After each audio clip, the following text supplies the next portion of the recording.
Hi friends. This week, I'm going to do another episode of my reverse coloring book. I have a sort of love-hate relationship with this book. I struggle coming up with ideas and seeing things in the images.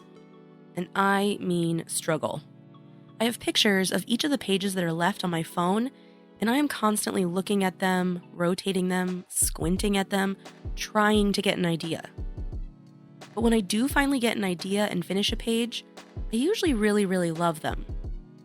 I mean, there's definitely been a few duds, but some of my favorite pieces of art that I've made are pages I've done out of this book. And I sort of feel a sense of accomplishment, like I'm overcoming some giant art hurdle. Plus, even though this book stresses me out to no end, I also get this nagging feeling when I don't finish something, like it's just staring at me from across my art room. So I just can't leave this book undone. So I thought, hey, I'll do all of the flower pages, because there's a ton of those, and those can't be that hard since they're very obviously flowers, so I just gotta come up with different ways to make them look cool. Really chill and easy, right? Yeah, not right. Because even though I look at these and see flowers, and I can vaguely picture what I want them to look like, I can't zoom in inside my brain and see the little details.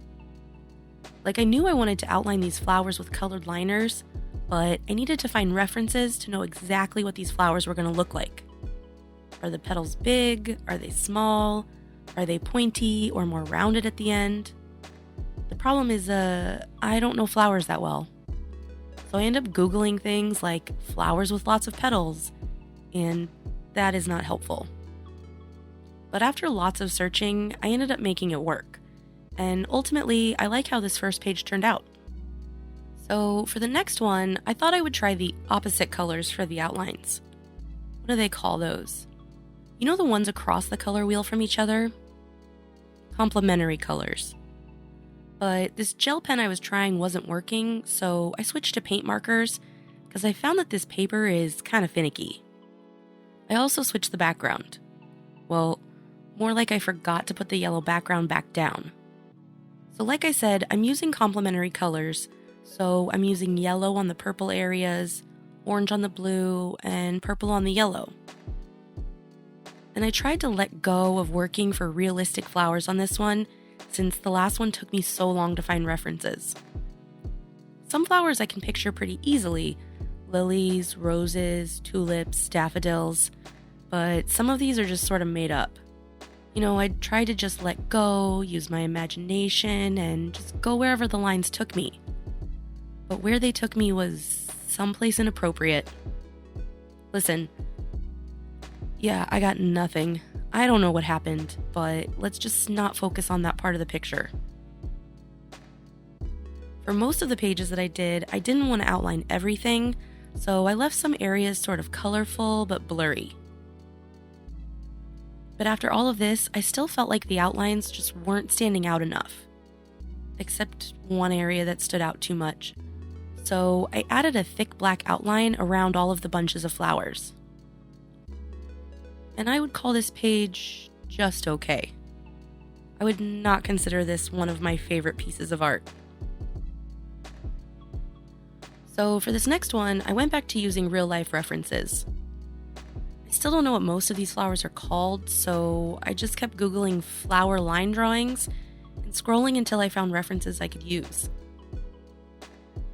I chose my reverse coloring book for this week because I thought it would be less time-consuming than a craft video, which it absolutely wasn't, and I thought that I could get ahead a little since next week I want to work on a special project for Christmas. But the last 2 weeks have been the most hectic yet. I don't know if it's just the season or if it's karma for skipping posting 2 weeks ago, but everything that could happen has lately. Don't get me wrong, I'm not complaining. I mean, technically I am, but I'm not asking for sympathy. It's just the nature of my job. But ooh boy, I cannot wait until Christmas break. Well, actually I can because I haven't bought a single gift yet. Now, once I was done outlining all of the flowers, I wanted to punch up the colors a little bit. And I got these Ecoline brush pens in a subscription box recently, so I thought that would brighten the colors. but they didn't really do a whole heck of a lot. So instead I used some paint markers to add color. I didn't really use them to color anything in so much as I just added lines of color here and there. And this is actually a part of this process with this book that I really, really enjoy. It's like whatever idea or plan that I have usually ends up getting changed about halfway through. And I just end up adding things and trying different mediums until I end up with a product that I like. Usually. I mean, sometimes I end up with penis flowers, but other times like this, I end up with something really cool. And this next one is a pretty wild ride like that.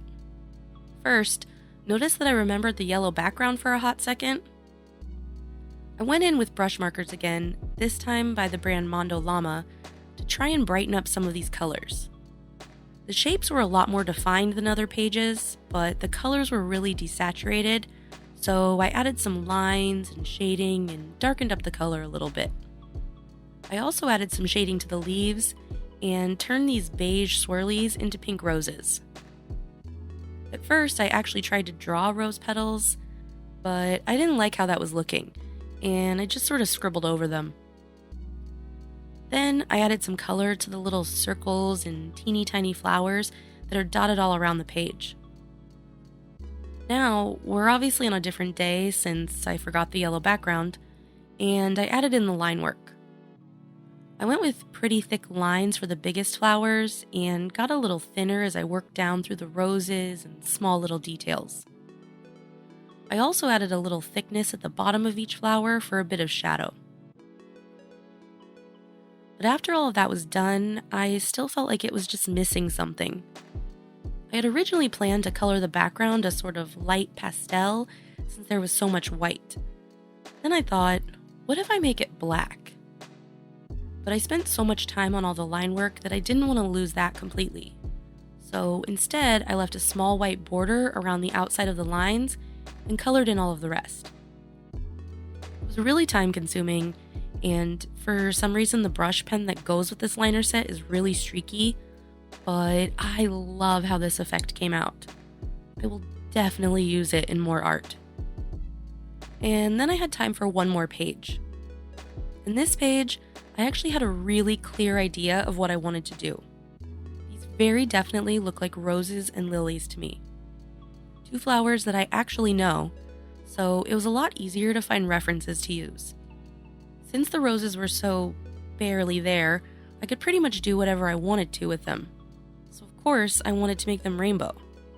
And for the lilies, I thought I would make them beige. I have these fake flowers in my classroom that are made out of burlap, and that was sort of what I had in mind. So after I outlined them, I went in with my colored pencils. Working through the rainbow and just going a little lighter in some areas to add subtle highlights. And since this is a Saturday morning when I'm finishing this page, and I usually post on Sundays, I didn't want to get out my giant 10-drawer wooden chest of pencils, so I grabbed this small set that didn't require a forklift to get to, and weirdly didn't have a purple pencil. So I got to practice my color mixing. Then for the lilies, I just went in with a few different browns and a white pencil. It's not exactly the burlap feel I was going for, but I don't hate it. The leaves I left alone, because I actually liked the way they looked, and absolutely not because I was running out of time. And that's all the pages I did this week. I think me and this book need to take a little break for a while and see other projects for a bit.